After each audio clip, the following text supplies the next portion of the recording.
है। 54 व 72 का मासा, 54 व 72 का HCF या मासा। समझे फटाफट, बहुत जल्दी करना है। दोनों का अंतर क्या करेंगे, 72 माइनस 54 कितना आ जाएगा, 12 में 4 8 और बचा 1 18। तो ये 18 ही 54 और 72 का HCF, 54 व 72 का HCF बराबर 18। अब ये संख्या दे रखी है 210 व 180 का मासा या HCF। निकाल लेंगे 210 माइनस 180 और जब घटाएंगे तो क्या बचेगा 30। आंसर हो गया 210 व 180 का HCF बराबर 30।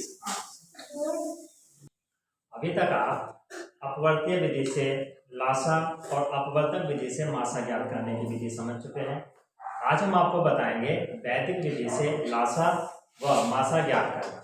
अब देखिए, लासा व मासा ज्ञात जब आप अपवर्तीय विधि से कर चुके हैं या अपवर्तक विधि से आप मासा ज्ञात कर चुके हैं, तब वैदिक विधि से कराने की क्या आवश्यकता है। तो वैदिक विधि से कराने की आवश्यकता इसलिए है क्योंकि वैदिक विधि से जब आप लासा या एलसीएम और एचसीएफ निकालेंगे तब आप देखेंगे कि वह विधि आपके लिए अपवर्तीय एवं अपवर्तक विधि से लासा व मासा ज्ञात करने से आसान है।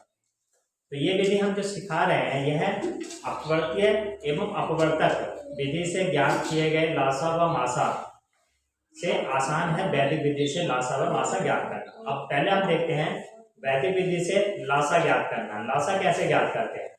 लासा अभी आपने इससे पहले जब आप पढ़ रहे थे एलसीएम और एचसीएफ ज्ञात करना, तो आपने अपवर्तीय विधि से ज्ञात किया था एलसीएम को और अपवर्तक विधि से ज्ञात किया था आपने एचसीएफ को। याद है ना आपको। एलसीएम जब हम ज्ञात करते हैं तो अपवर्तीय लेते हैं, अपवर्तीय अर्थात उसके गुणज। जैसे कि यदि हमें 4 के हैं लेना है तो 4 के गुणज निकालेंगे। 4 का 8 का 12 का यदि हमें ज्ञात करना है एलसीएम, तो पहले 4 के गुणज, ये 4 के अपवर्तीय, फिर 8 के अपवर्तीय, 12 के अपवर्तीय। ऐसे ही जब आप अपवर्तक ज्ञात करते हैं, समापवर्तक ज्ञात करते हैं, तब आप क्या लेते हैं, अपवर्तक लेते हैं या आप गुणनखंड बनाते हैं उसके। ध्यान है। तो आज जो हम सीखेंगे वह सीखेंगे वैदिक विधि से एलसीएम व एचसीएफ ज्ञात करना। सबसे पहले देखिए, हमारे पास संख्याएं होनी चाहिए। संख्याएं होंगी तभी हम एलसीएम या एचसीएफ ज्ञात करेंगे। संख्याएं हैं हमारे पास, ध्यान से आप समझना, 48 व 80 और हमें ज्ञात करना है 48 व 80 का एलसीएम या लासा। एलसीएम या इसका हमें ज्ञात करना है लासा। ध्यान से समझते चलना। ये हमारे पास दो संख्याएं दी हैं, एक संख्या है 48 और दूसरी संख्या है 80। ले लो अपने, एक संख्या है 48, दूसरी संख्या है हमारे पास 80। सबसे पहला जो हमें करना होगा काम, इसमें सबसे पहले हमें इन दोनों संख्याओं को 48 व 80 को भिन्न के रूप में लिखना होगा। अब आप अच्छी तरह से जानते हैं कि भिन्न को हम किस रूप में लिखते हैं, P अपॉन Q के रूप में, P अपॉन Q के रूप में। तो यहाँ पर हम इसे बना लेते हैं अंश और इसे बना लेंगे हर। यानी जो छोटी संख्या है उसे अंश बना लो, बड़ी संख्या या बाद में दे रखी संख्या उसे हर बना लो। क्योंकि आप जानते हैं भिन्न में दो संख्याएं होती हैं, एक अंश होता है और एक हर होता है। अब देखें, तो हमने लिखा इसे, पहला चरण आएगा हमारा, इसको हमने भिन्न के रूप में लिखा 48/80। इतनी बात क्लियर। अब देखिए, इस 48/80 को हम सरलतम रूप में लिखेंगे। सरलतम रूप आप समझ रहे हैं। सरलतम रूप वह होता है जो इन दोनों संख्याओं को विभक्त करने के बाद आता है और अधिक विभक्त उसे नहीं किया जा सकता। ठीक, तो ये देखिए आप, ये दोनों संख्याएं किस संख्या से विभक्त हो सकती हैं, 2 से हो जाएंगी। बिल्कुल ठीक है, 2 से 48 भी हो जाएगी और 80 भी हो जाएगी। लेकिन तब तो हमें और भी करना पड़ेगा। उसके बाद सबसे सरलतम रूप में हमें ज्ञात करना है।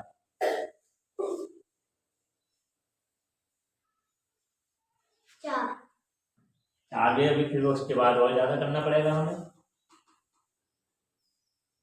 देखो, यदि हम 16 से करते हैं, नहीं आप बिल्कुल सही बोल रहे हैं, 8 से भी हो जाएगा, 4 से भी हो जाएगा, 2 से भी हो जाएगा, लेकिन हमें उसके बाद प्रक्रिया और आगे बढ़ानी पड़ेगी, है ना। तो हम चाह रहे हैं कि एक ही बार में ये प्रक्रिया हमारी सॉर्ट आउट हो जाए। तो जब हम इसे 16 से डिवाइड करेंगे तो 16 से 48 डिवाइड हो जाएगा कितनी बार? 3 बार। और 16 से 80 कितनी बार? 5 बार। तो ये हो गया हमारे पास 3 और 5। तो हम इसको बराबर के रूप में लिख लेंगे 3/5। अब क्या इसको हम और विभक्त कर सकते हैं? नहीं। तब जब आप कह रहे थे कि इसे हम 2 से विभाजित कर दें, 2 से ये भी विभाजित हो रहा है, ये भी हो रहा है, फिर आपने कहा 4 से भी दोनों विभाजित हो रहे हैं, फिर आपने कहा 8 से भी दोनों विभाजित हो रहे हैं, लेकिन उसके बाद भी हम और विभाजित करते चले जाते हैं और लास्ट में जो हमारा प्रोडक्ट प्राप्त होता है हमें वो क्या प्राप्त होता है? 3/5। इतनी बात समझ रहे हैं? तो हमें सरलतम रूप में प्राप्त करना है सीधे भिन्न को, जो हमने भिन्न बनाई है इस भिन्न को सरलतम रूप में प्राप्त करना है। तो सरलतम रूप हमें प्राप्त हुआ 3/5। अब देखिए इसके बाद जो हमने ये भिन्न लिया था, ये पहला स्टेप आप समझे, इसको इसे फर्स्ट स्टेप समझे, और अब हमें लेना है सेकंड स्टेप। जो हमने ये भिन्न बनाया था 48/80, यही बनाया ना? और इसके बाद हमने जो प्राप्त किया सरलतम रूप वह था 3/5। 3/5 यहाँ लिख लिया। अब जो हमारे पास दो भिन्न प्राप्त हुए हैं हमने इसका करा दिया तिर्यक गुण। जानते हैं ना तिर्यक गुणा? ठीक। अब देखें 48 गुणा 5 बराबर 80 गुणा 3, ये हो गया तिर्यक गुणा। अब देखो जब हमने आपको गुणा करा रहे थे और गुणा की हमने प्रॉपर्टीज आपको बताई थी कि गुणा करते समय, गुणा करने के बाद जो हमें प्राप्त होगा, हमने बताया था ना जब तिर्यक गुणा इन संख्याओं की कराएंगे तो दोनों का प्रोडक्ट क्या होगा? सेम होगा, यही होगा। तो देखिए 48 गुणा 5 और 80 गुणा 3 जगह कितना होगा? 48 गुणा 5 यदि हम करेंगे तब 5 अट्ठे 40 का 0 हासिल 4, 5 चौ 20 और 4 24, और इसका भी कितना आएगा? 240 आएगा। बिल्कुल ठीक है, आ गया। अब देखिए ये जो 240 आया है हमारा, यही 240 48/80 का एलसीएम होगा। यही 240 48/80 का एलसीएम होगा। 48 व 80 का एलसीएम बराबर 240। इतनी बात समझ में आ रही? देखो एक बार फिर से समझते हैं। शॉर्टकट मेथड है ना, उससे जो अपवर्त्य विधि था उससे शॉर्टकट मेथड है ये। समय लगा आपको समझाने में, आपको मुझे स्टेप बताने पड़े, इसमें टाइम लगा है। यदि आपको ये स्टेप एक बार आप अभ्यास में कर लेंगे तो आप बहुत जल्दी इसको सोल्व कर लेंगे। समझे फिर से। सबसे पहले हम दी गई संख्याओं को भिन्न के रूप में लिखेंगे। ठीक, कोई बाउंडेशन नहीं है, आप इसे ऊपर लिख रहे हैं या इसे नीचे लिख रहे हैं या इसे ऊपर लिख रहे हैं उसे नीचे लिख रहे हैं, कोई दिक्कत नहीं। 48/80 लिखा भिन्न के रूप में। उसके बाद जो सेकंड स्टेप होगा वो होगा कि इस 48/80 को हम किस रूप में लाएंगे? सरलतम भिन्न के रूप में। सरलतम भिन्न के रूप में लाएंगे तो जो सरलतम रूप हमें प्राप्त हुआ वह प्राप्त हुआ 3/5। अब जो हमने भिन्न बनाई थी 48/80 और 3/5 बराबर लिखा और इसका हमने क्या करा दिया? तिर्यक गुणा करा दिया। उसके बाद देखिए तिर्यक गुणा कराने के बाद जो हमें प्रोडक्ट प्राप्त हुआ वह प्राप्त हुआ 240। तो जो प्रोडक्ट हमें प्राप्त हुआ है वही इसका क्या होगा? एलसीएम होगा। अब समझें, ये तो था दो संख्याओं का, अब हमें ज्ञात करना है 3 संख्याओं का। अब इससे ज्यादा संख्याएं भी तो हो सकती हैं, तो देखें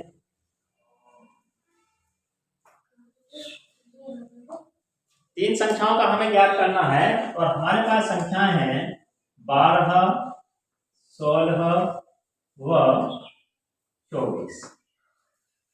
ठीक, समझे? इधर देखें आप, सबसे पहले यहाँ पर 3 संख्याएं हैं। क्या हमारी कोई साधारण भिन्न होगी तो उसमें 3 संख्याओं का भिन्न होता है? नहीं।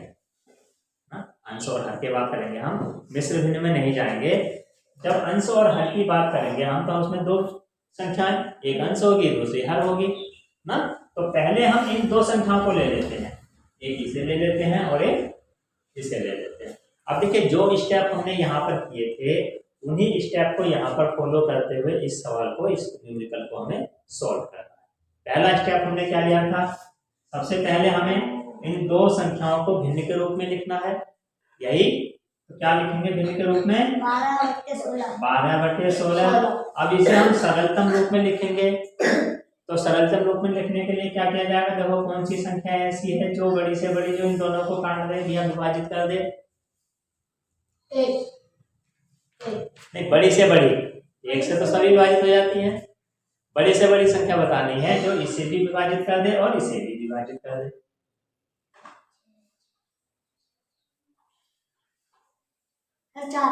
4। देखो 4 से 4 तिया 12 और ये 4 चौक 16 है। तो जो हमारे पास भिन्न प्राप्त हुई वह हुई 3/4। अब फिर वही करेंगे अगला स्टेप। कौन सा? जो हमने भिन्न बनाई वह भिन्न बराबर जो भिन्न हमें प्राप्त हुई 3/4 और उसके बाद क्या करा देना है इसका? त्रिज्या को गुणा। ठीक, तो ये तो 12 गुणा 4 बराबर 16 गुणा 3। अब 12 चौक 48, 16 तिया 48। अब ये जो 48 प्राप्त हुआ है, ये 48 किसका एलसीएम है? 12 और 16 का। अब 12 व 16 का एलसीएम बराबर 48। लेकिन पूछ तो रहा है वो 12, 16 व 24 का, यानी 3 संख्याओं का एलसीएम पूछ रहा है। हमारे पास जो प्राप्त हुआ है वह केवल अभी 12 और 16 का प्राप्त हुआ है। अब जो हमारे पास 24 है, इस 24 का भी प्राप्त करना है। तो 24 बचा संख्या और एक हमारे पास 48 है जो एलसीएम आया है। अब हम क्या करेंगे? 24 और 48 का एलसीएम ज्ञात करेंगे। 24 और 48 का जब हम संख्याओं का एलसीएम प्राप्त करेंगे तो सबसे पहला हमारा स्टेप क्या होता है? हम उसे भिन्न के रूप में लिखते हैं। तो यहाँ पर जो भिन्न प्राप्त होगी वह क्या होगी? 24/48। अब जब हमें ये भिन्न प्राप्त हुई है, ये भिन्न हमने बनाई है, इस भिन्न को आप किस रूप में? सरलतम रूप में ज्ञात करेंगे। सरलतम रूप ज्ञात करने के लिए क्या किया जाएगा? काटेंगे, इसे विभक्त कर देंगे, विभाजित कर देंगे ना। किससे विभाजित होगी? 24 ही कम और 24 दूनी बराबर क्या प्राप्त हुआ? 1/2। अब जो ये 1/2 प्राप्त हुआ है और जो हमने भिन्न बनाई थी 24/48, इसका हम क्या करेंगे? तिरछी गुणा। बिल्कुल ठीक है, 1/2। जब तिरछी गुणा करेंगे तो क्या प्राप्त होगा हमें? 24 दूनी 48 बराबर 48 ही कम 48। अब देखिए ये जो हमें लास्ट में फाइनल प्रोडक्ट प्राप्त हुआ, यही क्या है? 12, 16 व 24 का एलसीएम। अब 12, 16 व 24 का एलसीएम बराबर 48। क्लियर? अभी हमने समझा है वैदिक विधि से एलसीएम ज्ञात करना, वैदिक विधि से लासा ज्ञात करना। अब देखो अभी हम आपको समझा चुके हैं, अब थोड़ा सा इसका अभ्यास कर लेते हैं ना। आप बताएंगे, मैं लिखता हूँ। पहला है 54 व 72। क्या ज्ञात करना है इसका? एलसीएम। अब देखिए अभी अभी आपको बताया है जब हम वैदिक विधि से एलसीएम ज्ञात करते हैं तो सबसे पहला स्टेप हमें क्या करना होता है? दी गई संख्याओं को भिन्न के रूप में लिखना है। लिख लें 54/72। अब दूसरा स्टेप में हमें क्या करना होता है? इसे सरलतम रूप में लिखना होता है। सरलतम रूप में लिखने के लिए हम क्या करते हैं? उस बड़ी से बड़ी संख्या को बड़ी से बड़ी संख्या से इन्हें विभाजित करते हैं जो दोनों संख्याएं विभाजित हो जाए। तो वह बड़ी से बड़ी संख्या जिससे ये दोनों संख्याएं विभाजित हो जाएंगी कौन सी हो जाएगी? 18। देखो 18 से 54 विभाजित, 18 तिया 18 चौक बराबर 3/4। हमारे पास प्राप्त हुआ 3/4। नेक्स्ट स्टेप में क्या करते हैं हम? जो हमने संख्या दी हुई है इसका हम भिन्न बनाते हैं और वह संख्या जो हमें प्राप्त होती है सरलतम रूप में उसका क्या कर देते हैं हम? तिरछी गुणा या त्रिज्या गुणा। कितना आएगा? देखो 54 गुणा 4 यदि हम करेंगे तो 4 चौक 16 का 6, हासिल 1, 4 पंजे 20 और 1 216 बराबर इधर भी देखो 3 दूनी 6, 3 सत्ते 216। तो ये जो 216 हमें प्राप्त हुआ है यही क्या है 54/72 का LCM। 54 व 72 का LCM बराबर 216। इतनी बात क्लियर। चलो अगला लेते हैं 210 व 180। ठीक। अब देखो पहला स्टेप भिन्न के रूप में लिख लिया। दूसरा स्टेप इसे डिवाइड कर लिया 0 से 0 कैंसिल 3 से 3 सत्ते 21 3 छह 18 बचा क्या 7/6। नेक्स्ट स्टेप 210/180 बराबर 7/6।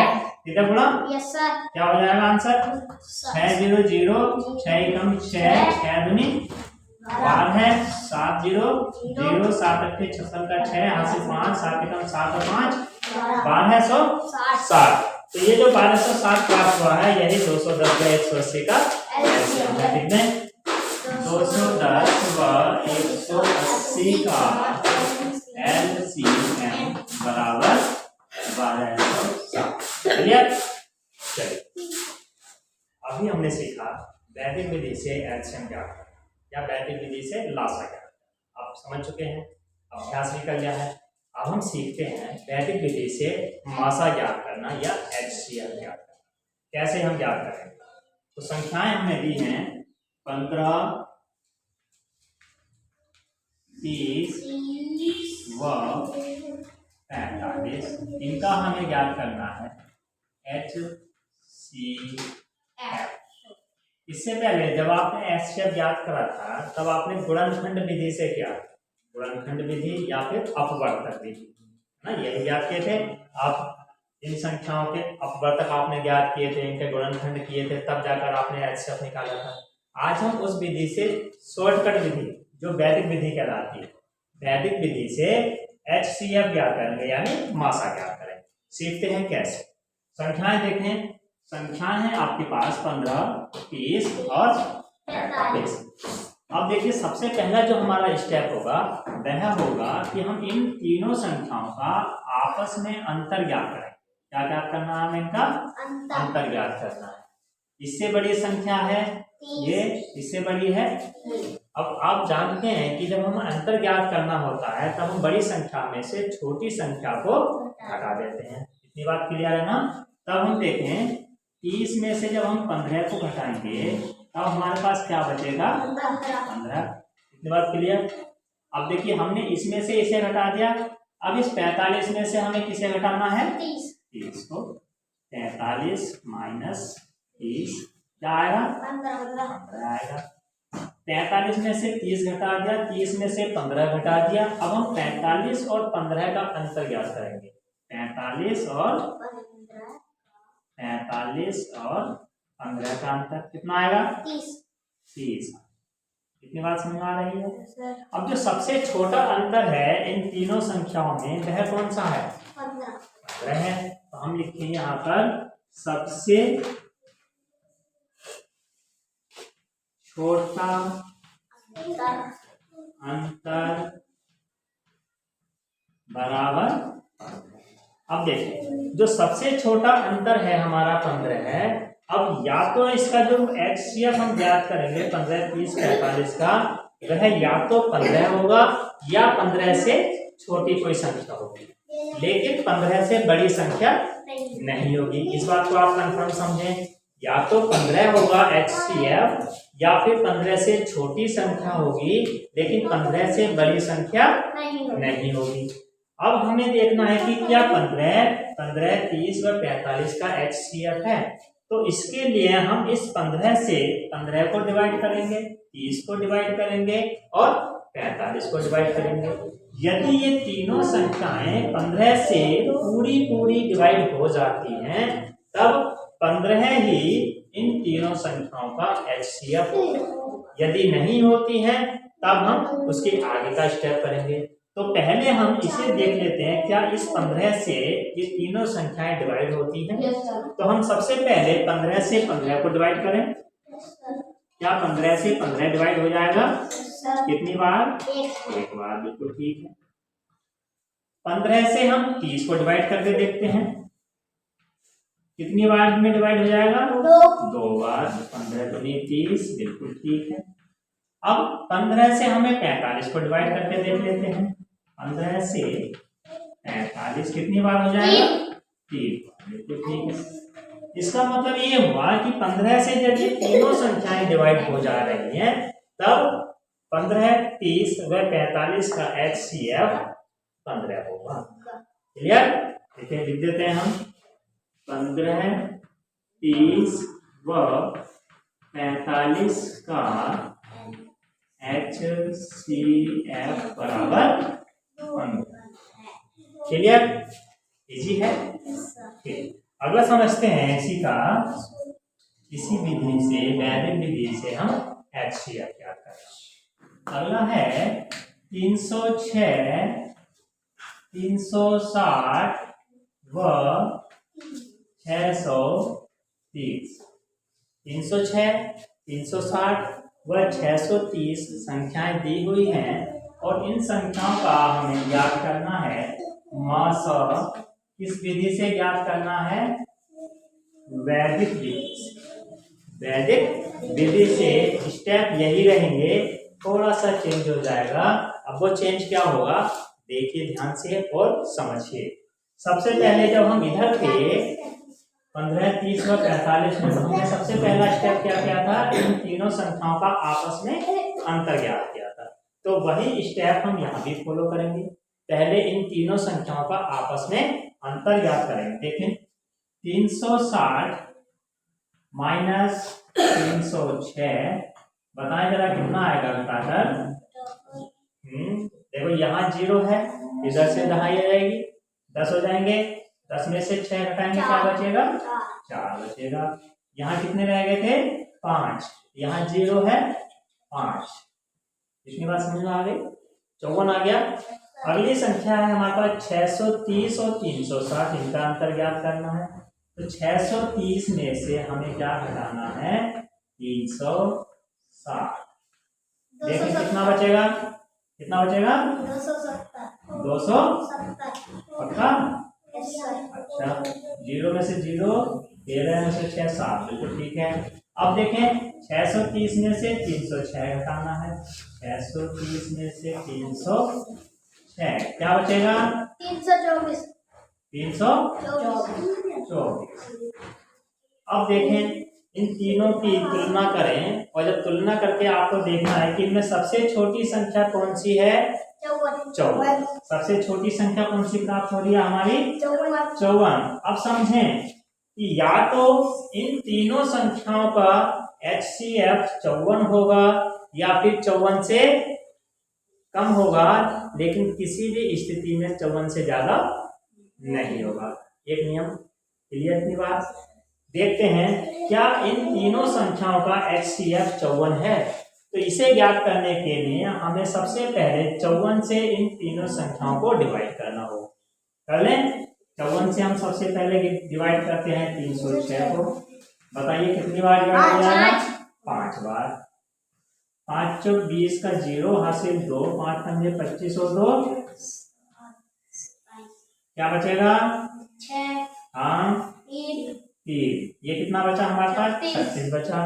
अब 54 से हमें किसे डिवाइड करना है? 360। कितनी बार जाएगा? 6 बार। 6 चौक 24, कितना आएगा? 324। 324। शेष क्या बचेगा? 36। अगला है हमारे पास 630। अब हम 54 से 630 को डिवाइड करेंगे। कितनी बार जाएगा? 11। 54 से एक ही बार करें। 54 कितना बचेगा?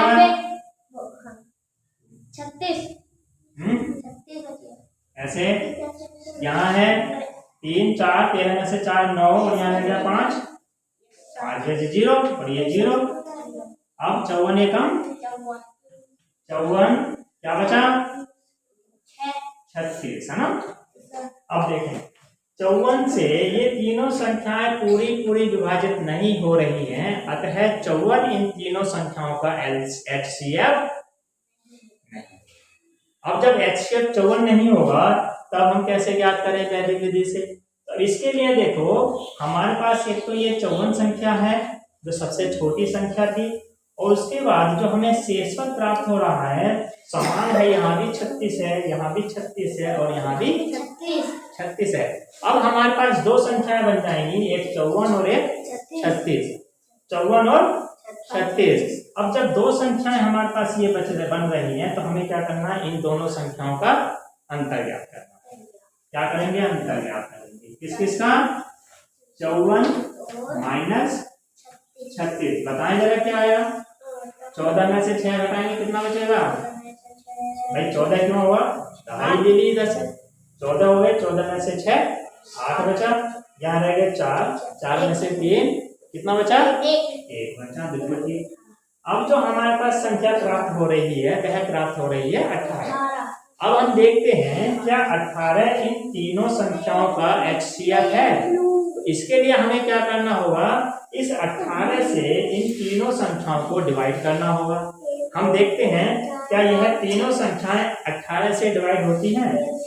तो सबसे पहले हम देखेंगे 18 से डिवाइड करेंगे 306 को, कितनी बार डिवाइड होगा बताएं? 18 एकम 18 एक बार, फिर बचाएगा कितना? बचेगा 12, 2 यहाँ और एक इधर 12, फिर 6। अब कितनी बार जाएगा? 7। 18 सत्ते 126। बिल्कुल ठीक। अब देखें 18 से हमें डिवाइड करना है 360, कितनी बार चला जाएगा? 20। 18 दूनी 36, बचा 0 और ये 0 ले लिया, यहाँ 20 आ गया। अब है 630, 18 से हमें 630 को डिवाइड करना है, कितनी बार जाएगा? 18 किया 54, हाँ बचा कितना? 0। 13 में से 4 9 और ये 0 90, 18 बचे 90। क्या बचा यहाँ? 0। अब देखिए 18 से 306 भी पूरे डिवाइड हो जा रहा है, 18 से 360 भी पूरा डिवाइड हो जा रहा है, 18 से 630 भी पूरा डिवाइड हो जा रहा है।